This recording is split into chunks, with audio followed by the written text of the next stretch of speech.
Hello everyone, I am Sammy, your devoted manga otaku, and welcome to my manga space. Before getting into this video, I wanted to quickly say thank you to all my subscribers. It was this time last year that I seriously considered starting this manga channel. It was just a thought at that moment, and now I'm almost at 1,000 subscribers. I'm so grateful to you guys, and I really appreciate all of this support. Also, you probably noticed that I'm filming in my bedroom today. Unfortunately, my manga space is in shambles. My husband and I are trying to finish the renovations in our laundry room, and the stuff needed to go somewhere.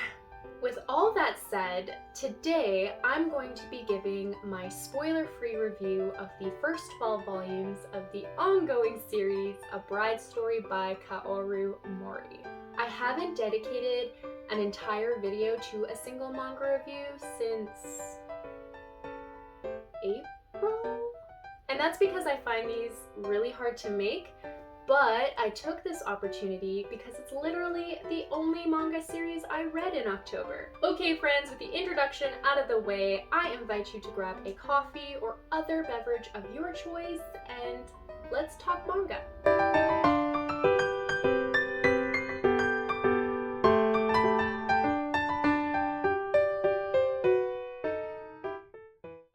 A Bride Story is a manga that surprised me in many ways. The first being that this is actually an ongoing series.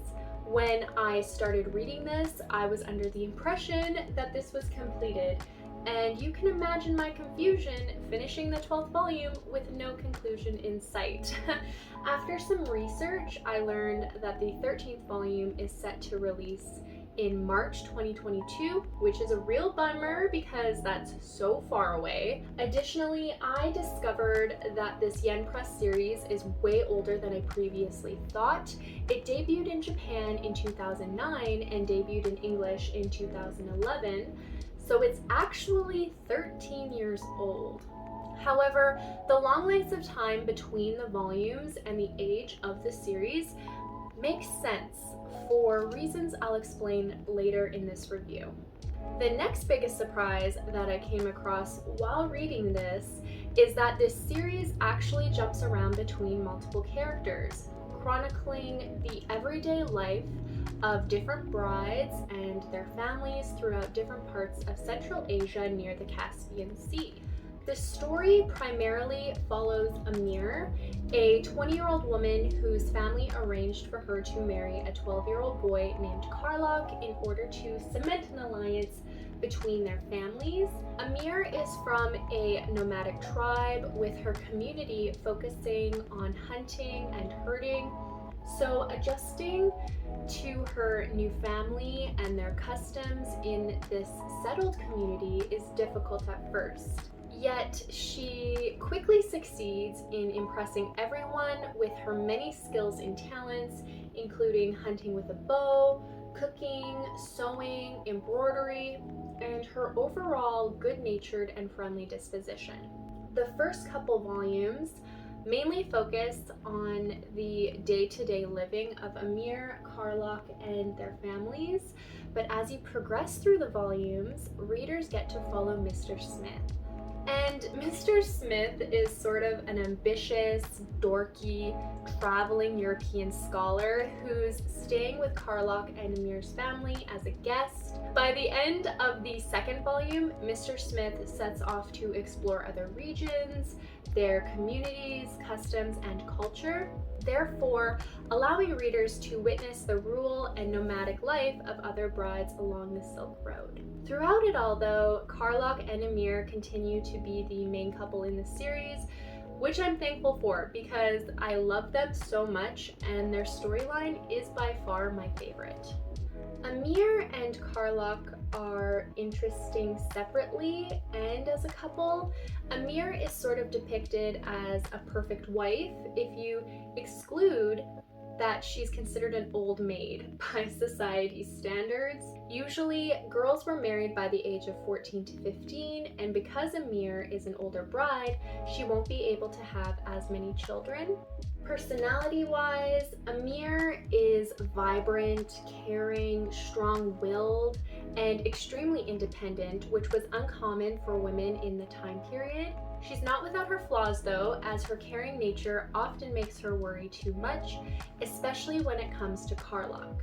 As for Karluk, he is very mature for his age and has proven himself to be a courageous and determined young man throughout the story. Because Amir is a remarkable individual, very self-sufficient, and could easily care for herself, Karluk is constantly comparing himself to her and truly admires her. He wants to learn how to become a man worthy of Amir. Their romance is so sweet and adorable and pure. I just love watching these characters develop and grow. Now, before I get too deep into this review, I wanted to acknowledge that I understand that some people might be turned off reading this because of the 8-year age gap relationship. However, I think it's important to mention that the relationship in the story so far has been innocent and non-sexual. I won't say that it's completely void of love, but their relationship is closer to that of a brother and sister. For now.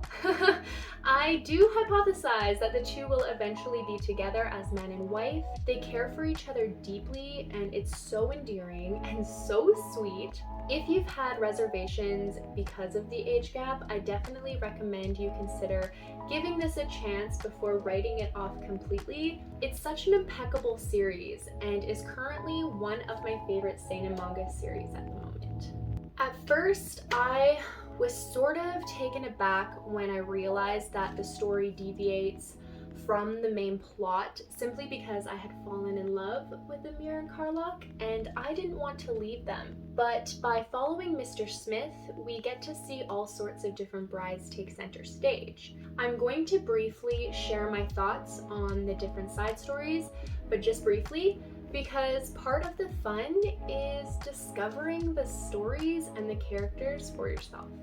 Okay, so Volume 3 introduces the bittersweet story of the young Talus and features some insight into the traditions and complexities of betrothals. Additionally, this book dives into the culture and community surrounding food, food stalls, and markets. Readers learn about various meals, their ingredients, and the cooking techniques required to prepare them. On that topic, I love how Mori sensei injects this rich cultural and historical information throughout the different stories.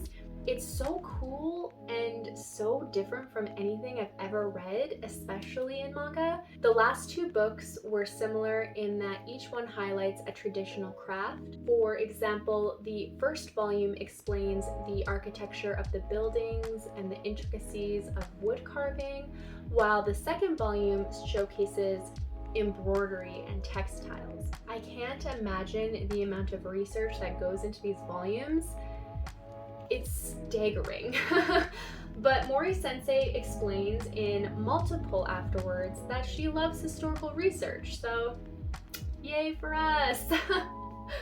Now, volumes 4 and 5 largely follow Mr. Smith as he gets a little sidetracked from his main journey and ends up staying in a seaside village where he meets the loud and mischievous twins, Layla and Laylai, who are determined to find handsome and wealthy husbands. These girls are probably my least favorite characters in the series.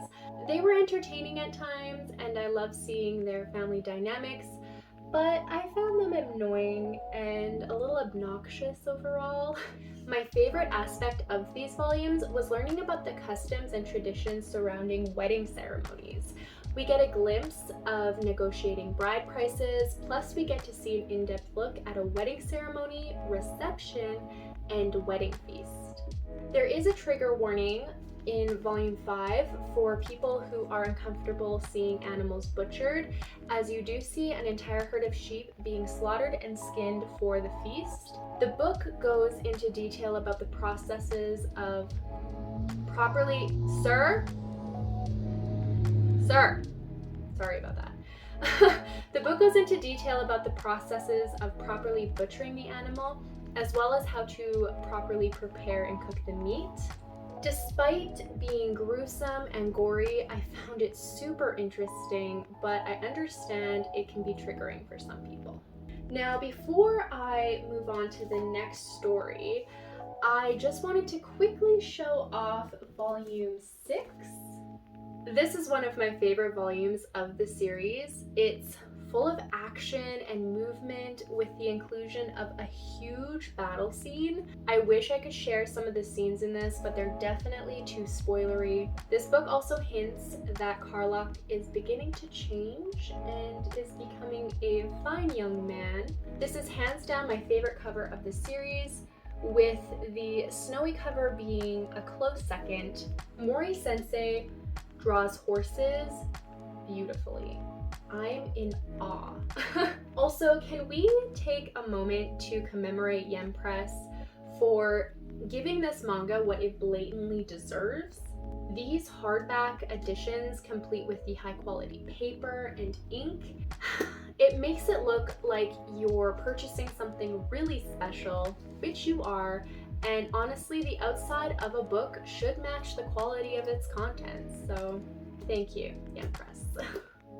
So in volume 7, Mr. Smith's travels take him to Persia, where he stays with a wealthy merchant, and here readers are introduced to a different bride, the merchant's wife, Anise. Anise? I think it's Anise. Anise is happy and living a life of luxury, but she feels lonely and empty sometimes. After learning about the bond of avowed sisters, which in the simplest terms is a marriage-like commitment between two women, sort of like a life companion, Anise is determined to find that relationship and connection with someone. Because we've entered a different country in this volume, the culture has changed and introduces the All right, that's it. Dishonor. Dishonor on your whole family. Make a note of this. Dishonor on you. Dishonor on your cow. I'm sorry guys, I'm on a busy street, so where was I? The culture has changed and introduces the custom of women wearing burqas in public, as well as more strict segregation of the sexes. I was really excited to explore different culture through this new bride, and I welcomed the differences in clothing and architecture from the other volumes. Also, the gardens and water features in this book are stunning. Now, throughout this series, some volumes do have nudity, and it's rated 16+, so it makes sense. For example, you might see Amir bathing and washing her hair, but in this volume, most of the scenes take place in a woman's bathhouse, so it's very boob heavy. Also, there are some queer undertones in this volume, and I'm not the only one who feels this way. I saw a bunch of other reviewers comment that they got some gay vibes from this. I want to take a moment and just apologize for all of the sound from outside. I don't know if my camera's gonna pick it up, but I can just hear cars zooming all the time. So sorry, but it is what it is. I live on a very busy street. The last couple volumes I'm going to mention before moving on are volumes 8 and 9, which follow one of my favorite characters in the series, Pariah. Pariah is actually introduced back in volume 2. She's from Karlach's village and becomes good friends with Amir. Due to some unfortunate events from previous volumes, Pariah's dowry has been destroyed and her marriage talks have been put on hold. The volumes focus on Pariah struggling to remake all the textiles and embroidery for her dowry, as well as dealing with nerves and anxieties about being a good bride for her intended. I love Pariah. She has it rough though. She's socially awkward and excels at things that don't really align with the gender norms of her society, but Pariah has a good heart and she's endearing. And the most relatable character, at least for me. I loved watching her build her confidence and work through different challenges. Plus, the courtship between Pariah and her groom is so freaking adorable and hilarious. And that's all the brides introduced in the series so far, with the volumes revisiting these characters and slowly developing their stories. Mori Sensei is consistent with her meticulous historical research, and we explore many more fascinating topics that I haven't even touched on, like the art of falconry and the collodion process of photography. Honestly, A Bride's Story serves as an educational documentary as well as a beautiful collection of stories. Now, I'll admit I can't speak on the genuineness of the cultures represented. I don't know anything about 19th Central Asia or the Silk Road or yurts or shepherds, but this feels extremely authentic and exceptionally well researched. Additionally, Mori Sensei's afterwords are jam-packed with her experiences gathering research for this series and includes many more explanations and fun facts. I can hear my kitty meowing. I think she needs some water, so I'm just gonna pop out and then I'll pop back. It turns out that I think she was just lonely, so.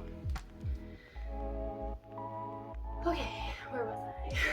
As for the art in this series, I think it kind of speaks for itself. The art is just exquisite and almost godlike. There were times where the illustrations literally took my breath away, and I found myself staring at the pages, getting lost in the intricacies of the patterns and the textures. I've never seen anything so beautiful and stunning, especially in manga. You can feel the amount of effort and love put into everything drawn. I'm talking landscapes, costumes, food, architecture, and even the animals are so well inked, they just come to life on the page. There are moments in the storytelling that are absent of dialogue, with the art conveying everything on its own. This is especially true for the hunting scenes and showcases Mori Sensei's skill in capturing movement. I want to revisit what I said at the beginning of the review about how it's understandable that on average, one volume of A Bride's Story releases per year. By this point, I think it's quite obvious that these books release so slowly because Mori Sensei puts her heart and soul into her work. The thorough research, the luscious storytelling, and drop-dead gorgeous artwork make these volumes worth the wait.